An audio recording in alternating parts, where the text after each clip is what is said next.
morning, everybody. Really tough loss, obviously, this past week, but really proud of the effort of our team, proud of the grit and the will to win that I saw in our guys, and then also how they've responded. That's been a real positive over the last couple of days. So we've had wins around here in the past where I've not been real happy, and we've had losses around here where I watched the tape and I'm furious because I didn't see what you got. I didn't see what you have to have in place to be able to win, and that was not the case Saturday night.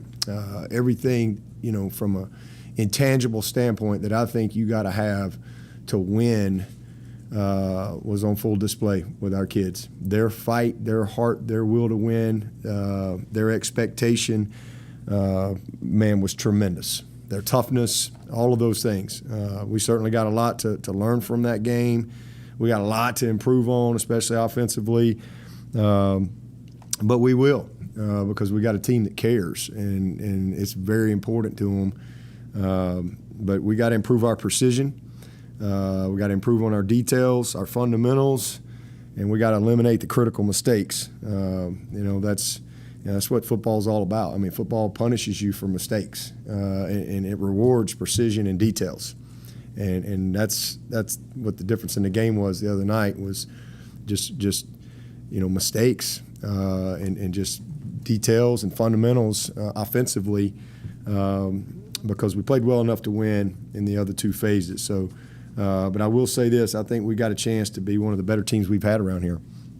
This team has what it takes.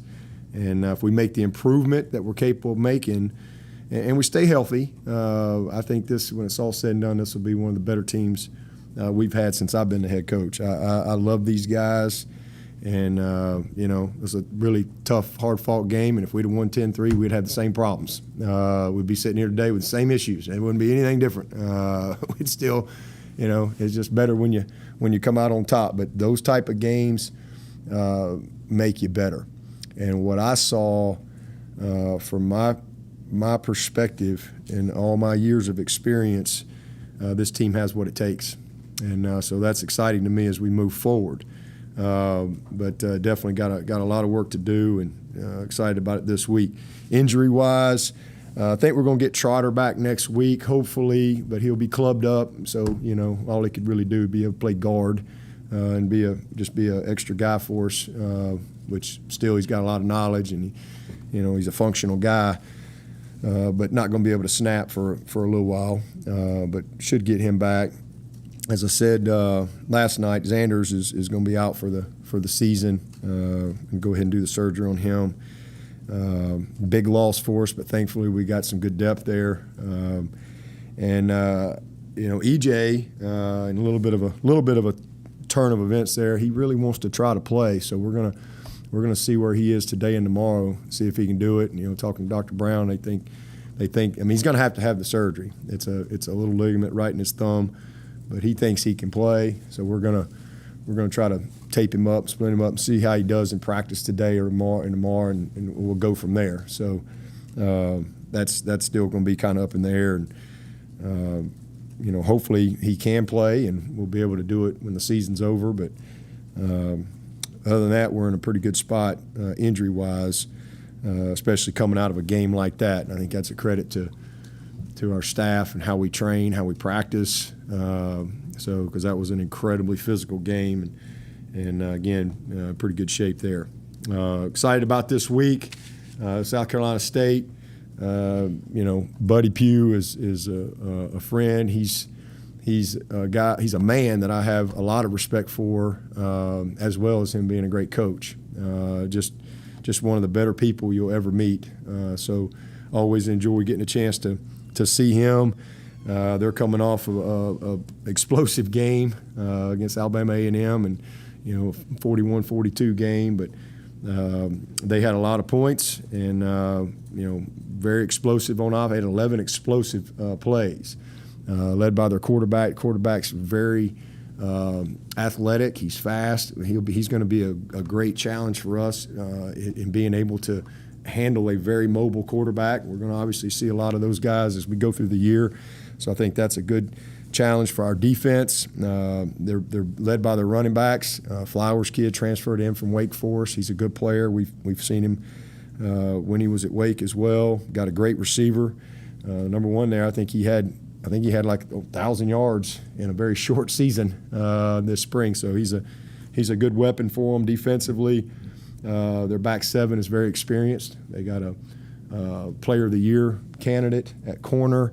And probably the biggest thing about South Carolina State is I think 73 of the 79 guys are from South Carolina.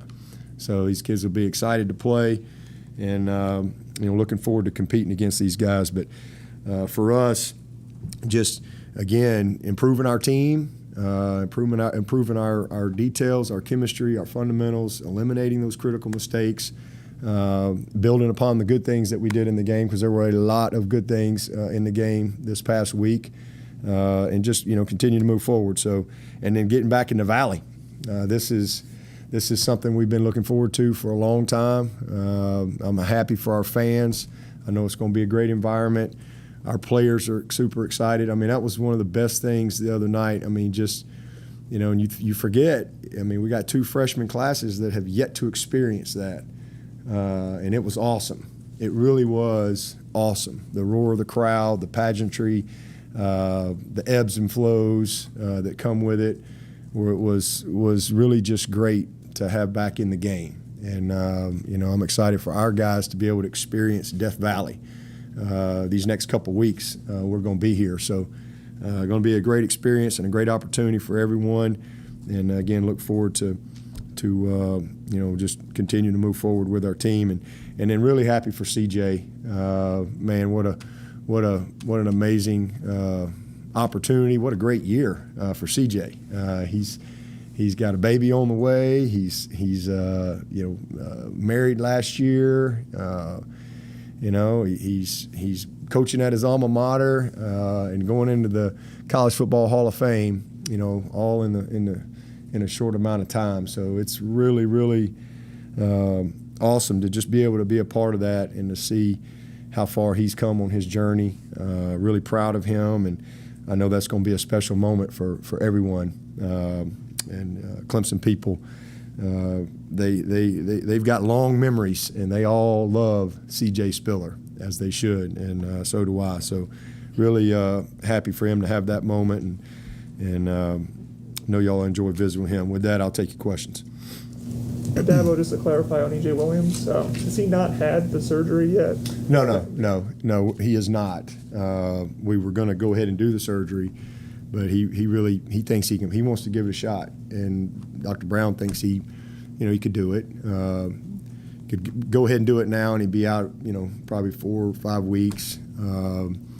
But if he play with it, then you'll do it at the end of the season. He might be out 6 weeks, postseason, but might be a little longer. But it's something that I don't know right now, and we're gonna go practice today, and he's gonna go and see how he does. They got a plan for how they're gonna just kind of tape him up, and we'll see if he can do it. But that's what he wants to try to do, and we'll see how he goes today and tomorrow. Is it a ligament or a bone? Yeah, it's like a little ligament, just a ligament in his thumb. Do you know Nolan? Do you have an update on Nolan? Nolan's great. He's not going to play this week, but he's really close. I think he'll be a full go for next week. But I'm really excited that where he is and getting him back. And really, last week and the experience that Jalen got and Joseph and Makuba and how they played. With Nolan on the sideline, that's going to serve us well as we go throughout the course of the season. So it's a position we got a little depth, and not to mention Mickens and Ray and Tyler Venables. It's a good group. It's a deep room. And now Makuba's played in a game like that and played well. Moment wasn't too big for him. Got a few little things, alignments and a couple of things with some eyes that we can clean up. But Nolan is just going to really solidify us right there. So. We're strong up the middle, man, with the guys up front, those backers, and how they played. I mean, Skowski and Balin were incredible. And again, we did a great job structurally on the back end. Didn't really give them any big plays. Did a good job there. So, and held up on the run. So outside, right, they got outside of us a couple times, there at the end. But just really proud of how they played, and getting Nolan back just going to make us better. And Tyler, I forgot about him. Yeah, he's pretty good.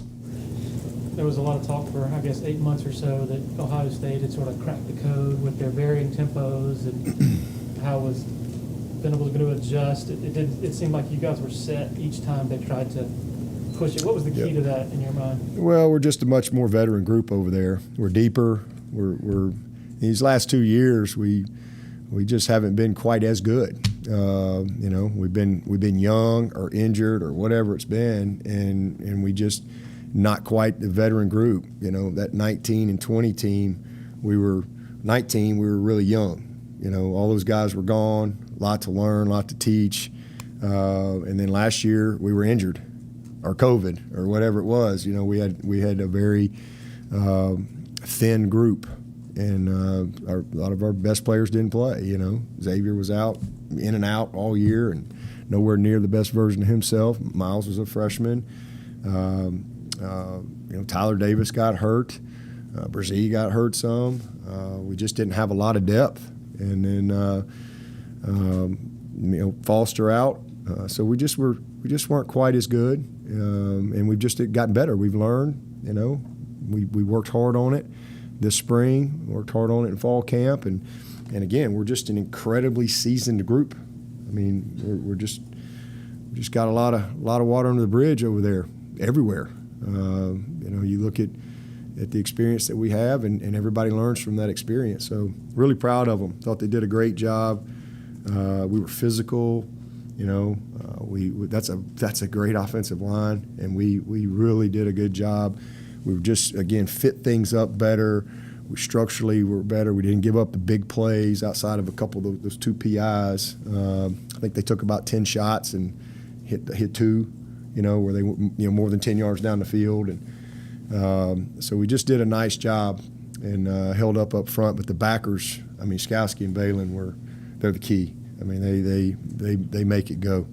And played relentless, off the edge. We got more depth. We were able to keep guys fresh. And then the safeties did a nice job for us. We've improved our corner play, our corner discipline, and all those things are good. And again, they played more than well enough. We gave up 3 points, and they scored 3 points. We gave up 3, they gave up 3. We scored 3, they scored 3. And outside of one critical play, it's a 3-3 overtime. And 1970s classic, but it didn't happen. We had critical error with 3:42 left in the half. Critical, and it's a simple play, And if we don't make that critical mistake, it's a first down on about the 20, and you got momentum. You come away with points, and it didn't happen. And as it turned out, one play ended up being the difference. And I knew it'd be 2 or 3 tight plays, and we had other plays that we could have overcome that, but we didn't. And we had plenty of opportunities in the game. But I love how our team has responded. They really have taken ownership. We met together as an offense, the whole group. Thought it was important for the whole group to understand, what the mistakes were and what's reality and what we got to do to improve. And then really proud of our defense again for just making the adjustments that we needed to make against an opponent like that. How much do you think simplifying helped the defense sort of be ready for when Georgia did sort of try to? Yeah, I wouldn't say we simplified. We're a very complex defense, but we just got a lot of experience. Again, having Skowski and having Balin Spector out there, having those 5 ends that have a lot of experience. Brzee's not a rookie anymore. And Tyler Davis is a veteran guy, but Rook's a third-year player in the system, even though he hadn't played. And I knew he's the guy I'm really proud of. He belonged. That's a big moment for Rook. They don't know anything about Rook, but he belonged. And Trey Williams belonged too. He was of all the guys, he had the most mistakes and MAs, but you would think he would. He's really a first-year guy. He was hurt all last year, and Rook's going on his 3rd season, even though he really hadn't played. That's the biggest thing is the guys have a great understanding and just played with the type of precision and details that you got to have. And that was the exact opposite offensively. First play of the game, should have been a 15-yard rush. Easy play. Everybody's blocked, and I got my true freshman left guard. He's jacked up, and he comes off, and they blow up the double team, and he's got his eyes, and he just forgets he's got to block that. He's got to come off on that backer. That guy's not he's blocked, and if we just do our job, and he's fundamentally better, and he's so amped up, and he details, and boom, come off on the backer. Kobe's running for probably 15+ yards on the first play of the game. First play of the game. That's just a detail. That's a very simple fundamental. Second play of the game, we got a touchdown to Shipley. He's wide open. 84 is wide open. Wide open. Like nobody around him. Nobody. And the guy stops rushing and just so happens gets his hand on the ball, tips it down. Then we come back and we end up punting the ball. We get the ball on the 2-yard line, take a shot, PI. We get out, 3rd and 4. We got the perfect play. Just run the hitch. But we get a missed signal by the receiver, and he runs straight down the field, and the quarterback's throwing the hitch on time, wide open for the first down, but he keeps running because he read the wrong signal. Well, and so now guess what? He gets sacked because he's having to hold the ball. That ain't on the offensive line. That's on the receiver. That's a sack on the receiver. And so that's a detail, And so the precision in what you do is so important, and that's what cost us offensively. And again, you're going against a great defense. They won some battles too, but it's all the things that we control. We got a 3rd down, and we got a Joe wide open, and we dropped the snap. Just drop the snap. There's so many things in the course of the game where it's just there for the taking, but we made mistakes, and we didn't play with the precision and the details that it takes to beat a team like that. This is as good a defense as there is out there, and you got to take advantage of your opportunities. And they weren't great either. Neither offense was great. And that's a tough challenge for both offenses coming out of the gate. You haven't played, all that type of stuff, but they were more consistent than we were, and didn't make the critical mistake. And when they did, we didn't capitalize. We come right out there and first play we run the ball, and tight end doesn't block the right guy. We got 2 guys blocking the same guy, and this guy we got that guy blocked, but we bust. So we get 2 yards instead of 6. Second play, we take a sack. Just take a sack. Held the ball for like 5 seconds. And you can't do that. We're in scoring range. We're in field goal range. These are things. And again, you're young quarterback, first start in an environment like that with people, and hadn't played in a while. You got a freshman left guard. You got a first-year starter at right tackle, and they're the right guys, but you got no room for error. You don't have room for the type of mistakes that we made in the game, and we just made too many. But it'll make us better. It'll make us better, for sure, and it's good to get that exposed. And again, we could have played somebody and beat them 50 to whatever, and everybody's all happy. You want to know, and it's all good. But I love the fact that I love those type of games. It's better when you win them, but I love it when I see our guys play the right way. And even though we made a lot of critical mistakes offensively, they played tough. They played with great effort. They played physical. They kept playing, and we just couldn't quite put it together. So it's going to be something that'll help us improve for sure. Coach, having said all that, Coach Elliott said yesterday that in hindsight he had wished he had stuck with the run game a little bit longer. Is that something you discussed with him? Oh yeah, absolutely. Yeah, I think there's nobody that evaluates themselves more than the coaches themselves. That's for sure. Everybody we made some mistakes too, and you look back and there was a couple of things we should have hung in there on the run game a little bit more and didn't do it. And that's definitely something that we can improve on. Now, with the fact that DJ and Justin had never played in a game before, do you think that had any impact? And do you expect their chemistry to get better as the season? Oh, their chemistry's been great. They've been awesome all fall camp. Justin's been awesome, but he didn't play well. He had two incredibly costly mistakes. But as I told him after the game, I'm so happy I was able to watch him make those mistakes. And it's been a long time since he's played. I just think he just maybe for whatever reason just hadn't been in a game mode in a while on that type of deal, and he just didn't have a good day. But he didn't have a good day from an execution standpoint. I mean, he made a few plays, but there was a couple big plays on the pick right there. I mean, if all he's got to do is just turn out like he's supposed to do, and he's going to catch that ball, and he might break the tackle and score or get down inside the 20, but at least he's at the 21, 22, first down, and instead it's the points the other way. And that was that's basic, like simple stuff. And he just made a bad decision.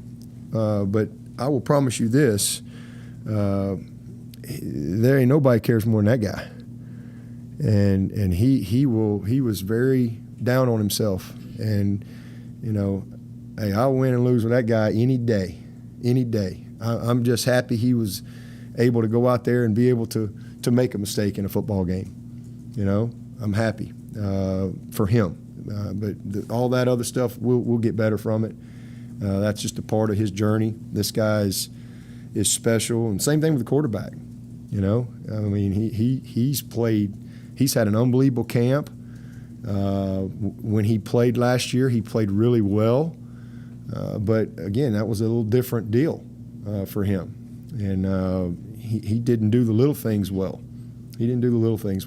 But he knows it too. And so everybody's got ownership of what we all got to do, coaches and players, and we'll go get better. But this is a really talented group, and I don't have any doubt, as I said, if we stay healthy, this got a chance to be one of the better groups we've had come through here. Coach, after watching the film, how do you think that Covey and Will Shipley did with their pass protection? They did fine with the pass pro. They just did poor getting out, I mean, they didn't do a great job of getting out when they needed to get out. So, I mean, sometimes we have protections where they're kind of, the Secret Service, agent. They're there for, backup. But most of our we got some free release protections where they get out, but then we got some check release things where, just they overcomplicated things, and they should have been out in the structure. Especially against all the cover two and two-man type stuff. The ball needs to find the back, but they're in the backfield, blocking nobody. They need to be in coverage. I mean, in the route concept. So, that's where they've got to improve, and they will. But didn't really give them a chance in the run game. And that's something we got to do a better job of. Dabo, I know you like to foster good relationships with other in-state programs because you've played one every year since you've been head coach. But I know South Carolina State's going to get a pretty decent payday for their athletic department coffers. But what does your program get out of playing a kind of an obviously inferior opponent? Well, hopefully we can develop our team, and have a chance to help them. I think that's great. But hopefully we can, get some guys some experience, have a chance to create some chemistry and rhythm, and again just develop our team and from a depth standpoint, opportunity. We didn't get to play a lot of guys last week, in that type of game and the way it was. So hopefully we can play a lot of guys and be able to have a little better rotation, but more importantly, just improve upon the mistakes. So we look forward to competing against those guys and again getting back in the Valley and hopefully we can help them out as well. How was your overall perimeter blocking from your receivers and tight ends?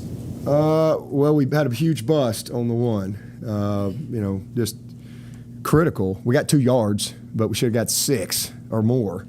And we just, turned the guy loose there. And it's not that he didn't make the block. He just didn't. I mean, he didn't get beat on the block. He just didn't go do it.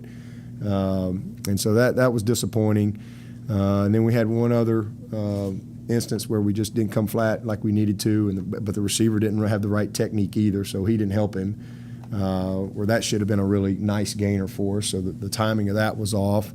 I thought we did a pretty good job, outside, with the exception of we had one little screen outside that I thought one receiver got knocked back. That if he just stays on his feet and covered up, you got a nice little gainer. That's part of your run game. But we really didn't do a whole lot, on the perimeter.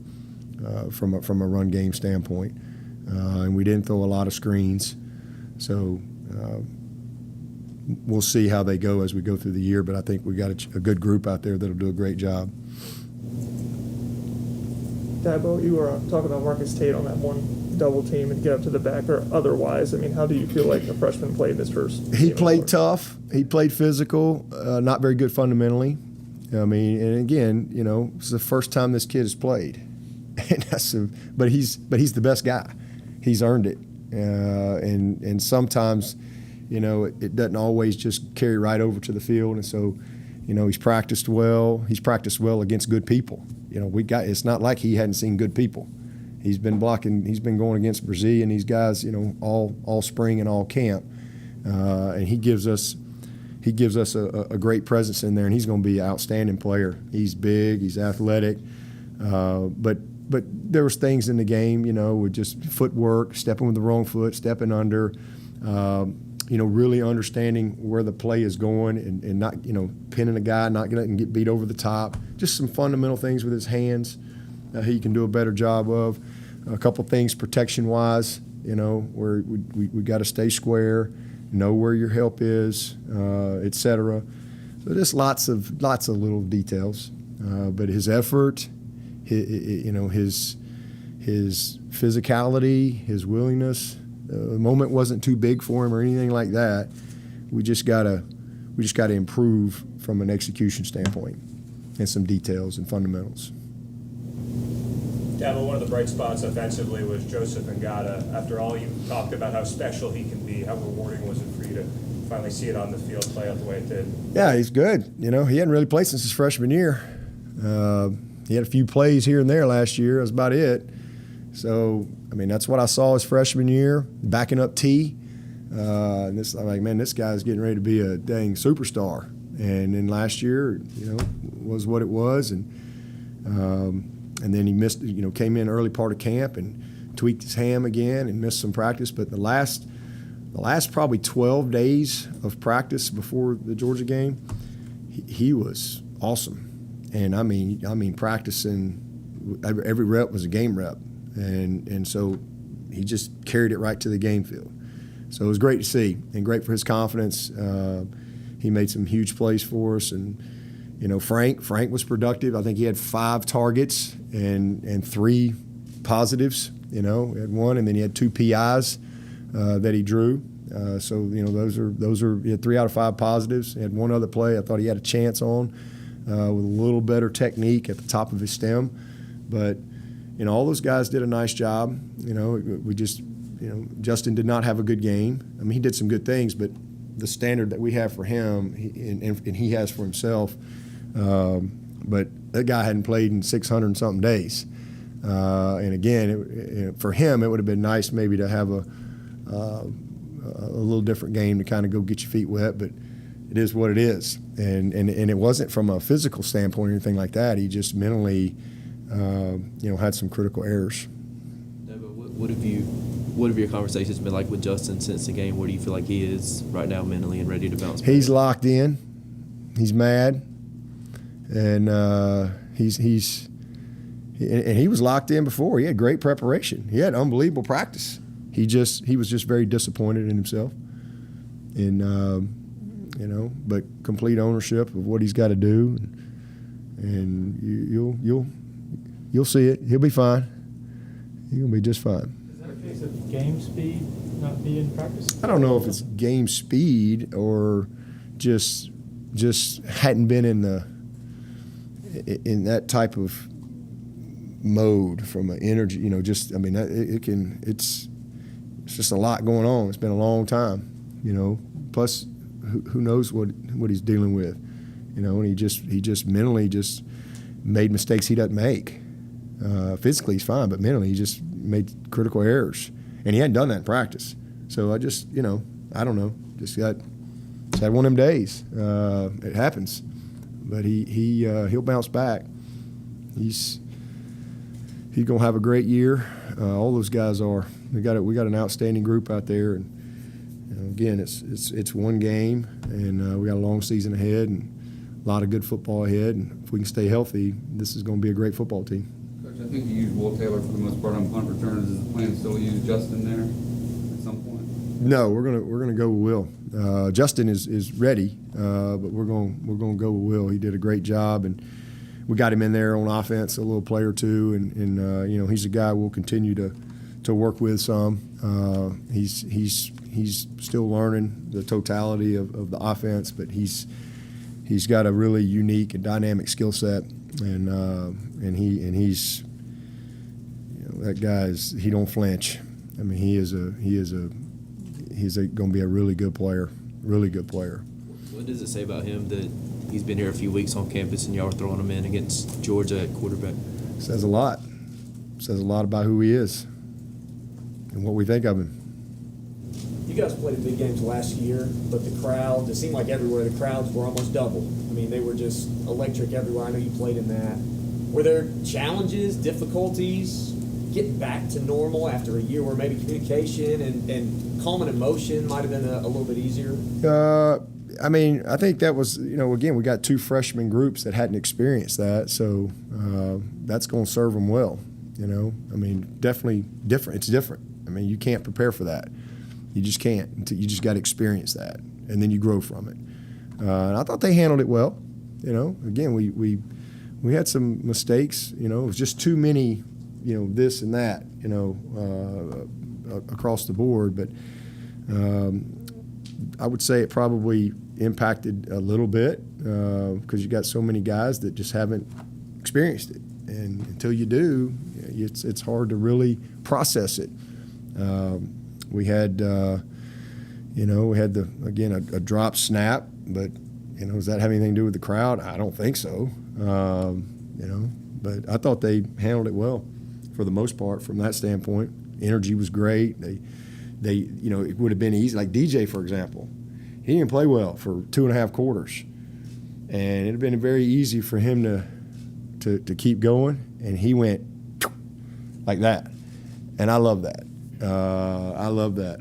I mean, that's what you want to see in a young quarterback, because it'd have been easy for it to get worse and worse and worse, and it didn't happen. He responded in a big way, and you know, that's going to serve him well. Something he hasn't experienced.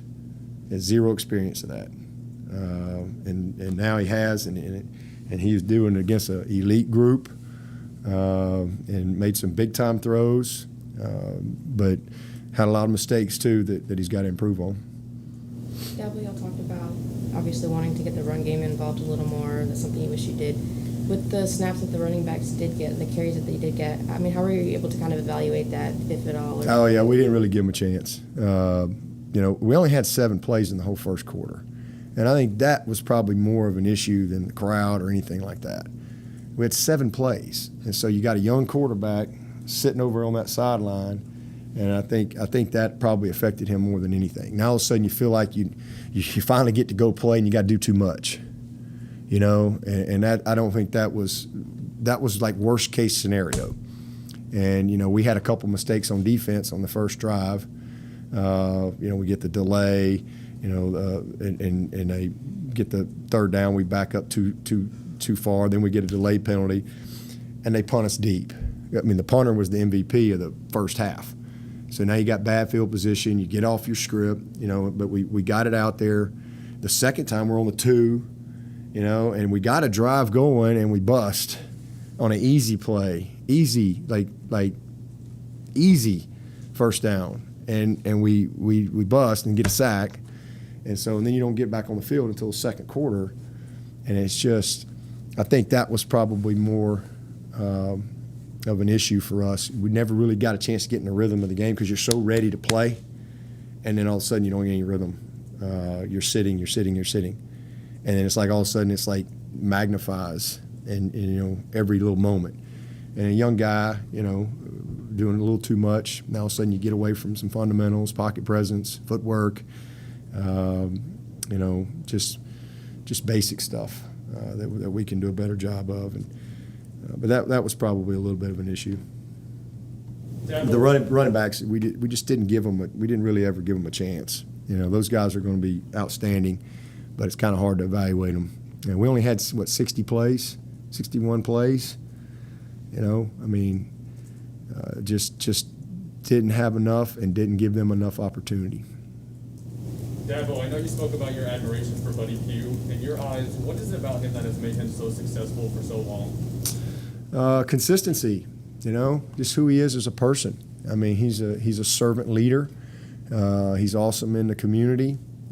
He's been, I mean, he's been all over. You know, he coached at South Carolina as well. I guess that's where I first met him because Woody was at South Carolina. I went there. I was coaching at Alabama, and I came up and spent some time with Woody when he was on Brad Scott's staff, and Buddy, you know, met Buddy Pugh.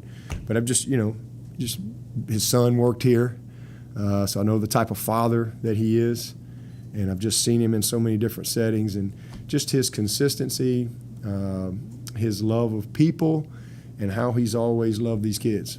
You know, it's hard to stay somewhere for a long time, and he's just been an incredibly consistent model for a lot of people. Anything else for Coach Swinney? Anything from anybody on Zoom?